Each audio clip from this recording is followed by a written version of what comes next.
परमहंसों की प्रिय आत्मा भगवान श्री कृष्ण की आराधना के सिवा हम किसकी आराधना करें। ऋषियों, जैसे पक्षी अपनी शक्ति के अनुसार आकाश में उड़ते हैं, वैसे ही विद्वान लोग अपनी अपनी बुद्धि के अनुसार भगवान के लीला चरित्रों का गायन करते, पर पार कोई नहीं पा सकता। एक दिन की बात है कि राजा परीक्षित धनुष लेकर वन में शिकार खेलने के लिए निकले। यह शिकार मांस भक्षण के लिए नहीं होता था, ये उन पशुओं का शिकार होता था जो रोगी पशु होते थे, जिनसे संक्रामक रोग प्रजा को फैलने का होता था, तो उनको जान जान करके फिर उनका उद्धार करते थे। ये राजा का कर्तव्य होता था। महाराज शिकार खेलने में बहुत आज पीड़ा को प्राप्त हुई, भूख प्यास थकान, पता नहीं क्यों अभी तक नहीं हुआ था, क्योंकि कलयुग ने विचार किया कि इन्हीं के ऊपर सवार हो। हमने संतों से सुना कि जब जरासंध का वध हुआ तो उसका जो मुकुट था वो भीमसेन ले आए थे। तो आज पता नहीं क्या महाराज परीक्षित के, संतों से सुना है हमने, महाराज परीक्षित ने वही मुकुट धारण किया, जो ही धारण किया सो कलयुग उसमें विराजमान हो गया। थोड़ा ही अभी उनको प्यास लगाई, बड़ी भूख लगाई, शरीर में बड़ी थकान, ऐसा कभी नहीं हुआ था। क्या जंगल में वो जलाशय नहीं थे क्या? क्या राजा के पास सुविधा नहीं होती क्या? क्या राजा कभी अकेले जाता है? सैनिक और व्यवस्था चक्रवर्ती सम्राट है, कोई साधारण आदमी थोड़ी है कि धनुष बाण उठाया और शिकार को चल दिए। पूरा वैभव, बड़े बड़े सरोवर, बड़े हुक्म कर देते तो कौन सी बात थी जो वहां पूर्ण ना हो जाती। लेकिन सबको छोड़कर अकेले एक ऋषि के आश्रम में निकल चले गए, रोक दिया सबको, ऋषि के आश्रम में गए। देखा वहां शांत भाव, शरीर देह भाव से ऊपर उठे हुए समाधि में स्थित महापुरुष, जिनके इंद्रिय प्राण मन बुद्धि सब ब्रह्माकार है, प्राण भी संचलित नहीं हो रहे, शांत ब्रह्म में स्थित ऐसी समाधि, जड़ की तरह, ठूठ की तरह एकदम, बस जागृत स्वप्न सुषुप्ति तीनों अवस्थाओं से ऊपर तुरी पद में स्थित महापुरुष, जटाएं बिखरी हुई है, कृष्ण मृग चर्म नीचे धारण किए। परीक्षित जी वहां गए और कहा, मैं प्यासा हूं, सुनो मेरा गला सूख रहा है, पानी पिलाओ। कभी ऐसा नहीं। ब्रह्म ऋषि के आश्रम में ऐसा आदेश चक्रवर्ती सम्राट होते, कभी ऐसा नहीं। ताज उतार करके वहां नंगे पैर, बहुत हाथ जोड़कर, ऐसे कभी नहीं। आज कलयुग बुद्धि में बैठा हुआ इसलिए ऐसा हो गया। अब वहां कोई हो बाहर तो वो तो समाधिस्थ है, ना उनको आसन मिला बैठने को, ना पीने को पानी, ना कोई शब्द, ना कोई मीठी बात। आज इनको अपमान का बोध हो रहा है, मेरा अपमान। चक्रवर्ती सम्राट महाराज परीक्षित आए, ना कोई मीठे शब्द, ना कोई आसन, ना कोई जल। अब दृष्टि बदली हुई है। देखा ऋषि को ढोंग तो नहीं कर रहा है, बुद्धि का खेल है, आज तक कभी ऐसा नहीं। तो देखते हैं अभी बाहर निकले तो एक मरा हुआ सर पड़ा था, ऐसे धनुष की प्रत्यंचा से नोक से उठाया और जाके ऐसे, अब वो थे ही नहीं, वो तो अंतर में भाव समाधि में डूबे हुए चल पड़े। पहला जिंदगी का, इसमें लिखा हुआ है, पहला जिंदगी का घटना अवसर था जो ये अपराध बना महाराज परीक्षित। आज तक कोई अपराध नहीं बना। पहला अभूतपूर्व, सहसा अभूतपूर्व, कभी ऐसा नहीं हुआ। ये पहली बार हो रहा है, क्योंकि खोपड़ी में कलयुग बैठा है। मरा हुआ सांप डाल दिया, उपहास करते राजधानी में चले आए। मन में सोचते आए, महात्मा जो है मुझे देख करके आंख बंद कर लिया होगा कि क्या राजाओं से बात करें, हमारा राजाओं से क्या प्रयोजन है, झूठ मूठ समाधि का ढोंग कर रहा है। इतना सोच जाना, नहीं नहीं नहीं, एस्किम निवृत्ता शेष करणो मिलित एक क्षण मृषा समाधि, झूठी समाधि रच रहा है, ऐसा सोचते चले जा रहे वापस। और इंद्रियां भगवदाकार, मन भगवदाकार, प्राण भगवदाकार, जानते हैं परीक्षित जी ये स्थिति, पर आज कुछ दिमाग काम नहीं कर रहा। ऐसा कभी नहीं हुआ। बार बार कह रहे हैं कि ये महात्मा झूठ मूठ समाधि का ढोंग रच रखा है। आज कुछ और ही बात है। अब वो तो समाधिस्थ ही है, उनको तो पता ही नहीं।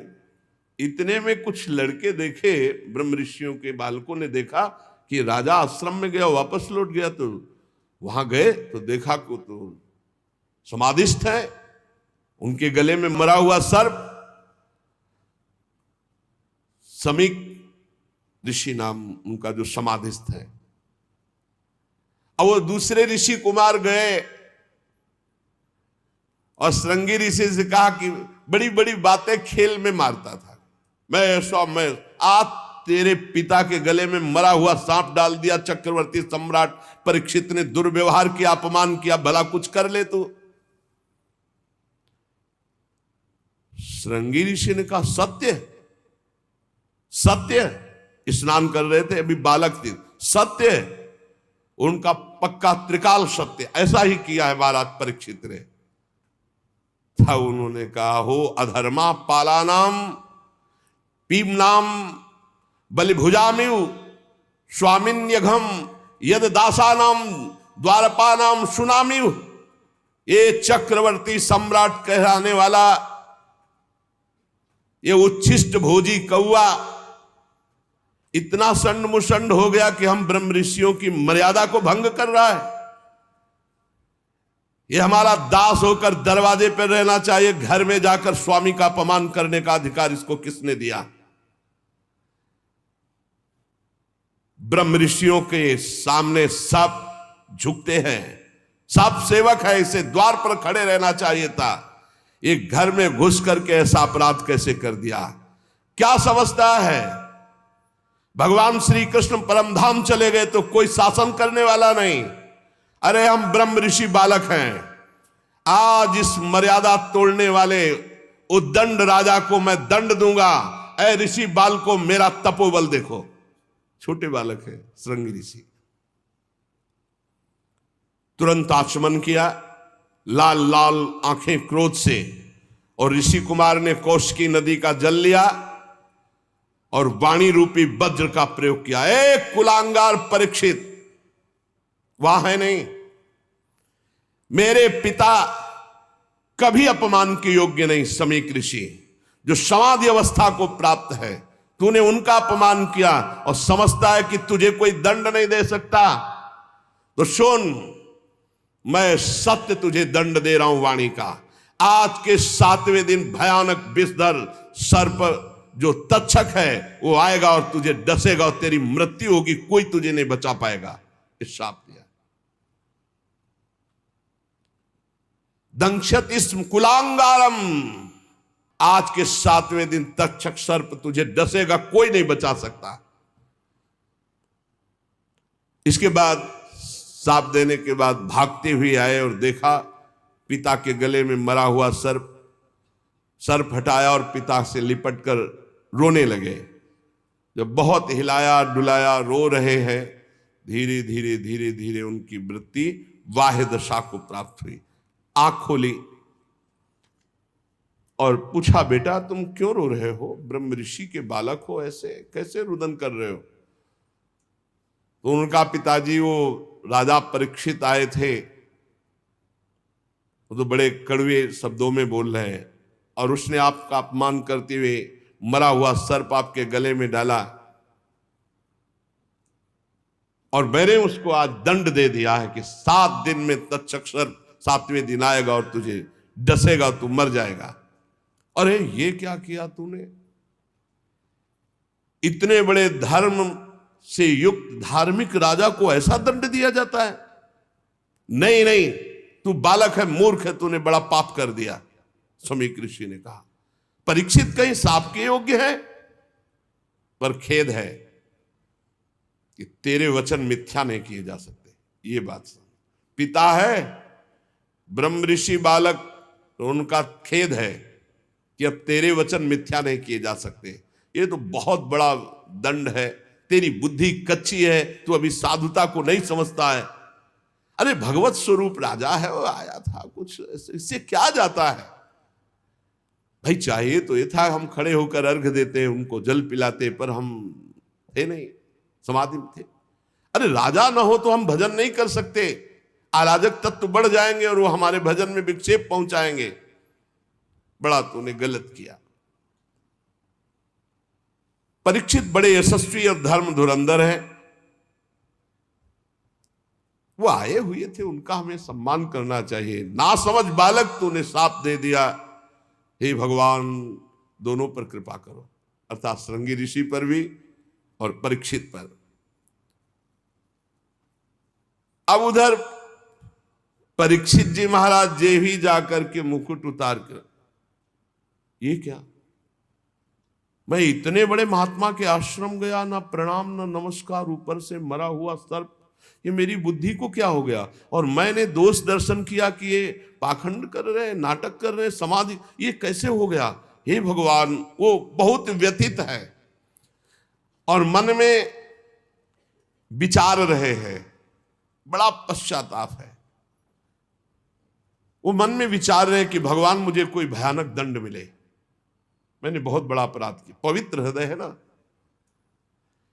मैंने महात्मा का अपमान कर दिया, इसके फलस्वरूप शीघ्र से शीघ्र भारी कोई घटना घटे और हमारे ऊपर विपत्ति आवे, मैं दुख भोगूं। मैंने एक संत का अपमान कर दिया। मैं ऐसा चाहता हूं, हे ईश्वर, हे परमात्मा, मेरा प्रायश्चित इस पाप का जरूर हो। कोई न कोई अशुभ बात सुनने को मिले, कोई न कोई दंड मिले, जिससे मैं दोबारा कभी ऐसा दुस्साहस न करूं। ऐसा हो कि ब्रह्म ऋषि क्रोध करके मेरे राज्य को, मेरी सेना को, मेरे खजाने को भस्म कर दे, या मुझ दुष्ट को ही नष्ट कर दे। परीक्षित जी ऐसा जाकर के सोच रहे हैं। इस प्रकार चिंता कर ही रहे थे कि समीक ऋषि के द्वारा भेजे हुए 2 ऋषि वहां पहुंचे। महाराज, आपको सूचना भेजी समीक ऋषि ने, बड़ी शीतलता होगी, जरूर कोई न कोई दंड विधान हुआ होगा। बोलिए। ऋषि कुमार श्रृंगी ने आपको शाप दे दिया है कि 7वें दिन तक्षक सर्प आएगा और आपको डसेगा, आप भस्म हो जाएंगे, आपकी मृत्यु हो जाएगी। आहा, वो मना ही रहे थे, उनका हृदय बड़ा शीतल हुआ और उनका भगवान श्री कृष्ण ने अपनापन निभाया और मुझे दंड दिया। बहुत अच्छा लगा, क्योंकि मेरे द्वारा अपराध हुआ था। मैं मांग रहा था कि मुझे कोई प्रायश्चित करने के लिए अवसर मिले, दंड मिले। अब मुझे 7 दिन भगवान श्री कृष्ण के चरणों में मन लगाकर 7वें दिन शरीर छोड़ना है। महाराज जन्मेजय को राज्याभिषिक्त किया और आज के बाद न जबान में पानी जाएगा, न अन्न जाएगा। संपूर्ण राज्य सुख का त्याग कर गंगा के तट पर बैठ गए। जो गंगा जी भगवान का चरण धोवन है, लोकपालों सहित समस्त लोकों को पावन करती हुई गंगा जी, उन्हीं के समीप जाकर मरणासन व्रत लिया। ना गंगा का किनारा छोड़ेंगे, ना एक बूंद जल पाएंगे, ना एक टुकड़ा अन्न पाएंगे। पूरा राज्य का मोह, परिवार का मोह, शरीर का मोह त्याग दिया। जो ही बड़े बड़े ब्रह्म ऋषियों में चर्चा फैली कि परीक्षित जी को ऐसा साप, और परीक्षित जी अनशन आमरण व्रत लेकर गंगा तट पर बैठ गए हैं, तो बड़े बड़े ऋषि मुनि वहां आने लगे। देखो ये भगवान की कृपा, पात्र पर कैसी कृपा होती है। उस समय सबसे पहले अत्रि जी पधारे, फिर वशिष्ठ जी, च्यवन जी, शरद्वान, अरिष्टनेमी, भृगु, अंगिरा, पराशर, विश्वामित्र, परशुराम, उतथ्य, इंद्र प्रमद, इद्मवा, मेधातिथि, देवल, आरिष्टसेन, भरद्वाज, गौतम, पिप्पलाद, मैत्रेय और कवश, अगस्त, नारद, व्यास, बड़े बड़े ब्रह्म ऋषि, अरुणादि राज ऋषि, ये सब विश्व में जब ये हाहाकार मच गया कि महाराज परीक्षित को शाप मिला श्रृंगी ऋषि का, 7वें दिन तक्षक सर्प पाएगा और भस्म कर देगा, तो वो गंगा के किनारे आमरण अनशन व्रत लेकर बैठ गए हैं। परीक्षित जी सबकी पूजा करते हैं, सबके चरणों में सिर रखकर वंदना करते हैं।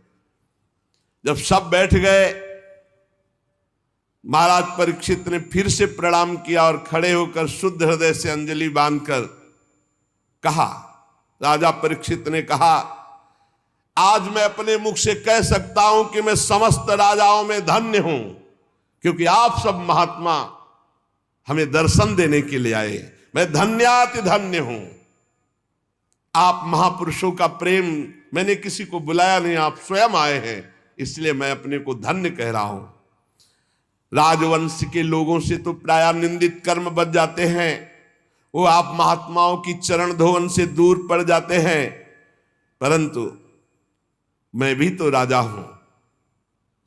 देहगे में आसक्त था, आज एक महात्मा के बालक की कृपा हुई और मुझे भगवान श्री कृष्ण का बना दिया। साप देकर संपूर्ण राज्य का त्याग, संपूर्ण परिवार का त्याग, शरीर के राग का त्याग, भोजन पानी का त्याग। आप लोग, मां गंगा जी सब हम पर बहुत प्रसन्न हैं। ब्राह्मण कुमार श्रृंगी ऋषि के शाप का कोई दूसरा कारण नहीं, केवल कृपा ही कृपा है। मुझे कृपा दिखाई दे रही, मुझे कोई डर नहीं, कोई परवाह नहीं, क्योंकि आप सब संतों ने घेर लिया आकर। आप बड़े कृपालु हैं। मैं सब महात्माओं से यही प्रार्थना करता हूं कि मेरा बार बार जन्म हो और मेरे अपने श्री कृष्ण में प्रेम हो। सबसे आशीर्वाद ये चाहता हूं कि बार बार जन्म हो और भगवान श्री कृष्ण में प्रेम हो। महाराज परीक्षित परम धीरवान, दृढ़ निश्चय करके गंगा जी के तट पर पूर्वाग्र को शाक करके उत्तर मुख होकर बैठ गए। महाराज आमरण अनशन का निश्चय करके बैठे। देवता लोग पुष्पों की वर्षा कर रहे थे परीक्षित जी के ऊपर। सब संत महात्मा साधु साधु सबने कहा, राजर्षि शिरोमणि भगवान श्री कृष्ण के प्रति ऐसी प्रीति कोई आश्चर्य की बात नहीं, क्योंकि आप पांडवों के ही वंशज हैं।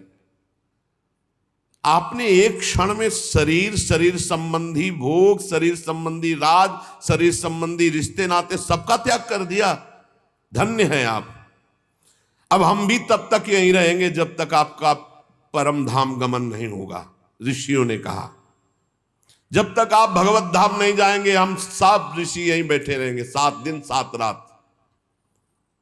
ऋषियों के वचन सुनकर राजा परीक्षित ने उन फिर मुनियों का अभिनंदन किया और ऋषियों से प्रार्थना की कि आप सब ओर से पधारे हुए ब्रह्म ऋषि हैं, सत्यलोक में रहने वाले मूर्तिमान वेदों के समान आप हैं। आप लोगों का हम पर बड़ा अनुग्रह है, आपका लोक परलोक में कोई स्वार्थ नहीं है। सबसे हम ये प्रश्न करते हैं कि मरणासन पुरुष को परम कल्याण के लिए क्या करना चाहिए? जो शीघ्र शरीर छोड़ने वाला है, शरीर छूटने वाला है, उसको क्या करना चाहिए? कौन सा अनुष्ठान करना चाहिए? ये प्रश्न अभी पूरा हुआ ही था कि कोलाहल सुनाई दिया। तो कुछ स्त्रियां, कुछ बच्चे घेरे हुए थे, सबकी दृष्टि गई। तो कौन पधार रहा है? भगवान सुखदेव जी। दिगंबर, शरीर में कोई वस्त्र नहीं, 16 वर्ष की अवस्था, कमल नयन, मत वाले भगवान के प्रेम में तत्रा भवत भगवान व्यास पुत्रो यदृच्छया गामट मानोनपेक्षा अलक्षलिंगु निज लाभ तुष्टु वृत्तश्च बालैरवधूत वेशा।